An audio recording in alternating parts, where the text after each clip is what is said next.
Guys, कैसे हो आप सब लोग। और मेरी यूट्यूब चैनल में आज आपका स्वागत है। तो मैं आज आपसे बात करने वाला हूँ कि कैसे हम डेटा को स्टोर कर सकते हैं हमारे फायरबेस फायर स्टोर के अंदर। ठीक है, तो चले गाइस आज का वीडियो शुरू करते हैं। सबसे पहले हम चला जाता है क्रोम ब्राउज़र के ऊपर और यहाँ पर से फायर स्टोर है उसको हम एक्सेस कर लेंगे।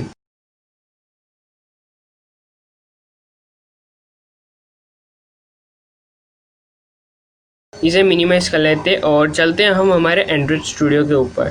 ठीक है, हमारे एंड्रॉयड स्टूडियो के ऊपर आने के बाद मैंने यहाँ पर कुछ चेंजेस किए हैं। ठीक है, हमारा जो लेआउट है, ठीक है, होम एक्टिविटी का, उसके अंदर चले जाते हैं। ठीक है, तो उसके अंदर आने के बाद जो मेरा पुराना वाला जो लेआउट था, ठीक है, वैसा मैंने बना दिया है अभी।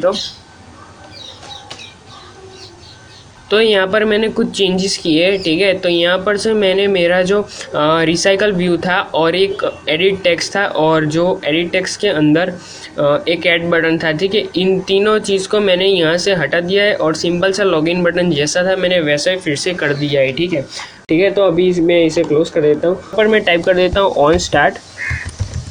ठीक है, ऑन स्टार्ट सबसे ऊपर आ गया। ओके, तो ये ऑन स्टार्ट मेथड हमने क्रिएट किया और ऑन स्टार्ट मेथड के अंदर हम फायरबेस यूज़र नाम का जो एक फायरबेस की तरफ से हमें एक वेरिएबल दिया जाता है। ठीक है, उसको हम यहाँ पर रजिस्टर कर देते हैं फायरबेस यूज़र। ठीक है, space user is equal to, उसके अंदर हम फायरबेस यूज़र को कॉल कर देते हैं। तो यहाँ पर हम टाइप कर देते हैं कि mauth। ठीक है, mauth कहाँ से आया, तो हमने mauth नाम का एक सबसे पहले हमने एक यूज़र बनाया था। ठीक है, यहाँ पर उसका वेरिएबल बनाया था mauth नाम का फायरबेस ऑथेंटिकेशन के लिए। ठीक है, तो हमने mauth लगाया था, उस mauth को हमने यहाँ पर लगाया और उसको हम कर देंगे डॉट करके गेट करंट यूज़र। ठीक है, यहाँ पर हम करंट यूज़र के साथ कनेक्ट कर दिया। ठीक है, तो यहाँ पर हमने सक्सेसफुली करंट यूज़र को एक्सेस कर लिया है। ठीक है, और अब हम यहाँ पर चेक करवाएंगे कि यूज़र पहले से लॉगिन है या नहीं। ठीक है, तो उसके लिए हम टाइप कर देंगे यूज़र स्पेस नॉट इक्वल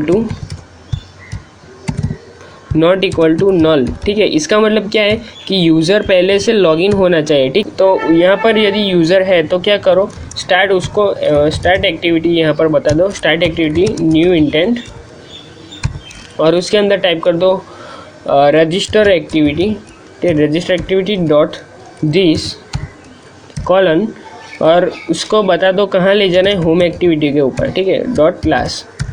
इसका मतलब है कि यदि यूज़र इसके अंदर है तो उसको रजिस्टर एक्टिविटी से डायरेक्टली होम एक्टिविटी के ऊपर रीडायरेक्ट कर दो, उसको बार बार लॉगिन ना करना पड़े। ठीक है, तो यहाँ पर हमने ये इतना चेंजेस किया और अब हम चलते हैं हमारी होम एक्टिविटी के अंदर।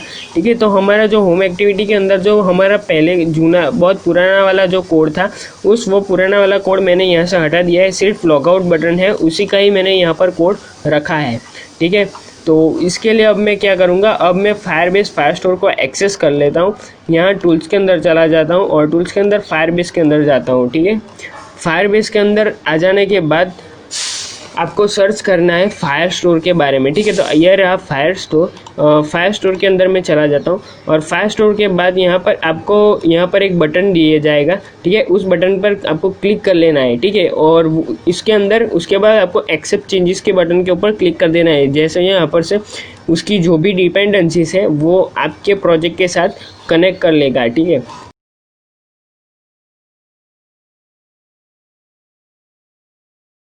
ठीक है, तो उसको मिनिमाइज़ करने के बाद यहाँ पर आपको फायरबेस फायर स्टोर का एक वेरिएबल बना लेना है। ठीक है, तो यहाँ पर मैं टाइप कर देता हूँ फायरबेस फायर स्टोर।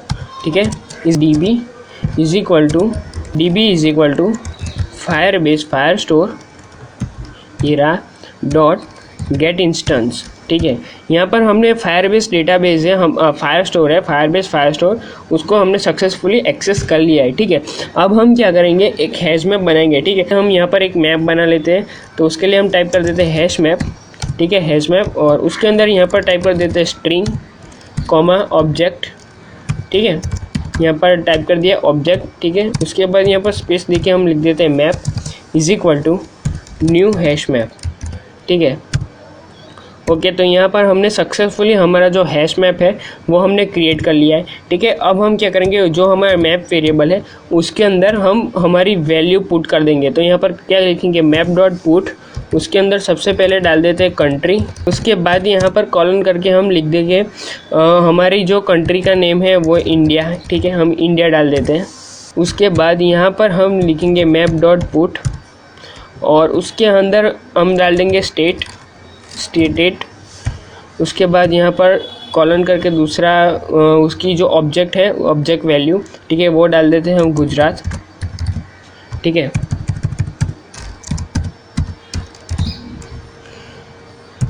गुजरात। ठीक है, और उसके बाद दूसरा एक हम बनाएंगे मैप डॉट पुट और उसके अंदर हम डिस्ट्रिक्ट डाल देते हैं, डिस्ट्रिक्ट, और उसकी हम वैल्यू डाल देते हैं ये आनंद। ठीक है, सॉरी अहमदाबाद। ठीक है, अहमदाबाद हमने यहाँ पर डाल दिया अहमदाबाद। ठीक है, हम डिस्ट्रिक्ट हमने डाल दिया। ठीक है, तो यहाँ पर हमने हमारा जो हैश मैप है वो सक्सेसफुली हमने क्रिएट कर लिया। ठीक है, ये अलग है और ये अलग है। ठीक है, यहाँ पर मैं एंटर दे देता हूँ। ये हमने फायरबेस का हमारा फायर स्टोर है उसको एक्सेस किया था और यहाँ पर हमने हैश मैप बना के उसके अंदर वैल्यू स्टोर की है। ठीक है, अब इस वैल्यू को हम, ये जो हमने डेटाबेस बनाया है, ठीक है, फायर स्टोर का, DB नाम का, उसके अंदर हमको स्टोर करवाना है। तो हम क्या टाइप करेंगे, यहाँ पर लिख देंगे DB डॉट कलेक्शन। उसके अंदर हम कलेक्शन का नेम डाल देते हैं डिटेल्स। ठीक है, डिटेल्स। ठीक है, उसके बाद यहाँ पर डॉट करके हम उसकी डॉक्यूमेंट्री दे देते हैं। ठीक है, डॉक्यूमेंट्री हम दे देते हैं GUJ। ठीक है, और उसके बाद डॉट करके हम उसकी वैल्यू ऐड कर देते हैं। तो यहाँ पर टाइप कर देते हैं सेट के अंदर हम क्या डालेंगे, उसकी वैल्यू।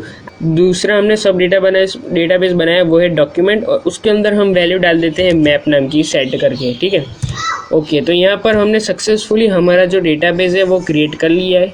ठीक है, तो हम डॉट करके यहाँ पर डाल देते हैं ऐड ऑन कंप्लीट लिसनर। ठीक है, और न्यू कंप्लीट लिस्टर हम यहाँ पर चेक करवा लेते हैं कि हमने जो वैल्यू डाली है वो डेटाबेस के अंदर गई है या नहीं। ठीक है, वो हम कंप्लीट लिस्टर लगा के देख सकते हैं। यहाँ पर इफ़, और यहाँ पर ब्रैकेट्स के अंदर लिख देते हैं टास्क डॉट इज सक्सेसफुल। ठीक है, और ब्रैकेट्स के अंदर लिख देते हैं कि टोस्ट हम सिंपल सा दे देंगे कि यदि ये वैल्यू अंदर गई है तो। ठीक है, यहाँ पर लिख देते हैं वैल्यू एडेड। ठीक है, तो यहाँ पर हमने हमारा जो डेटाबेस है वो सक्सेसफुली हमने कंप्लीट कर लिया है। ठीक है, और डेटाबेस को हमने वैल्यू भी सक्सेसफुली ऐड करवा दी है। ठीक है, तो चलिए अब हम इस एप्लीकेशंस को रन कर लेते हैं। मैं मेरा डिवाइस यहाँ पर कनेक्ट कर लेता हूँ। ओके गाइस, तो यहाँ पर मैंने मेरा जो डिवाइस है उसे मैंने कनेक्ट कर लिया है और मैं वाइज़र का यूज़ कर रहा हूँ। ठीक है, एप्लीकेशंस को रन करने के लिए। ठीक है, इसे मैं मिनिमाइज़ कर लेता हूँ और यहाँ पर मैं प्ले बटन के ऊपर क्लिक कर देता हूँ। तो आप देख सकते हैं कि मेरा ग्रिडल बिल्ड है वो अब मेरे प्रोजेक्ट को बिल्ड करने के लिए वो स्टार्ट हो चुका है। ठीक है, और यहाँ पर फिनिश भी हो गया है। तो यहाँ पर मेरी एप्लीकेशन है वो इंस्टॉल हो रही है मेरे डिवाइस के अंदर और मैं यहाँ पर से वाइज़र में मेरा ऑन कर लेता हूँ। ठीक है, ओके, तो यहाँ पर एक्टिविटी वो लॉन्च हो रही है। ठीक है, ओके, सबसे पहले यहाँ पर मैं साइन अप कर लेता हूँ। ठीक है, ओके, तो आप देख सकते हैं कि जैसे मैं साइन अप हो गया तो यहाँ पर मैं मेरी जो सेकंड ऐप है उसके ऊपर भी आ गया और यहाँ पर आ चुका है वैल्यू एडेड। ठीक है, यहाँ पर टोस्ट भी मेरा हो चुका है। चलिए हम फायरबेस के अंदर चलते हैं और यहाँ पर इसे रिफ़्रेश कर लेते हैं और देखते हैं कि हमारी वैल्यू है जो आई है अभी नहीं आई। ठीक है, तो ओके, तो आप देख सकते हैं कि हमारी डिटेल हमारी जो वैल्यू है वो आ चुकी है सक्सेसफुली। ठीक है, अभी लोड हो रहा है हमारा डेटा। ओके, तो आप देख सकते हैं डिटेल के अंदर GUJ नाम का हमने एक डॉक्यूमेंट्री बनाया था और उसके अंदर हमारा जो कलेक्शन है इंडिया, अहमदाबाद और स्टेट गुजरात। ठीक है, जो हमारा डेटा है वो भी सक्सेसफुली ऐड हो चुका है। ठीक है, ओके, तो वापस चलते हैं हम वाइज़र के ऊपर और मैं आपको दिखा देता हूँ कि कैसे हम ये वर्क करता है।